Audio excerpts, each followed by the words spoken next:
નમસ્કાર દર્શક મિત્રો, પીએમ મોદી એટલે કે નરેન્દ્ર મોદીનો હાલ જન્મદિવસ ગયો કાલે. તમને અંદરને ખબર હશે, ઘણા વર્ષો પછી આવું બની રહ્યું છે. શું એવું તો શું વળી થયું કે નરેન્દ્ર મોદીના જન્મદિવસમાં તો હાલ નરેન્દ્ર મોદી જન્મદિવસ હાલ તેમની પત્નીની સાથે હાલ મનાવ્યો છે.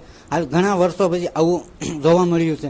હાલ સોશિયલ મીડિયામાં ખૂબ એના વિડીયો પણ વાયરલ થઈ રહ્યા છે. હાલ પીએમ મોદીનો હાલ કાલે જન્મદિવસ વહી ગયો છે તો કોમેન્ટમાં હેપી બર્થડે લખવાનું ભૂલશો નહીં. હાલ સોશિયલ મીડિયામાં અવારનવાર વિડીયો આવા બનાવતા હોવી જોઈએ તો સૌથી પહેલાં જોવા માટે આપણી ચેનલને સબસ્ક્રાઈબ પણ કરી રાખજો. અને હાલ પીએમ મોદીના જન્મની શુભકામના માટે હાલ આપણે ભૂપેન્દ્ર પટેલ અને હાલ મોટા મોટા અધિકારીઓએ પણ વિશ કરી હતી અને સુંદર મજાની ભેટ આપી હતી અને લાખો રૂપિયાનો ખર્ચો થયો હતો. અને હાલ આ ઘટના વિશે તમારે જે પણ રાય હોય તે કોમેન્ટ કરવાનું ભૂલજો નહીં. અને જો આપણી ચેનલ ઉપર નવા હોય તો આપણે ચેનલને સબસ્ક્રાઈબ કરો, લાઇક કરો અને દાદા શેર કરો. ધન્યવાદ. જોવો સંપૂર્ણ ઘટના. તમને હમણાં વિડીયો બતાવું. વિડીયો પૂરો થયો તો તમને હજી માહિતી ખબર પડશે. જોવો સંપૂર્ણ ઘટના. ધન્યવાદ. Happy birthday!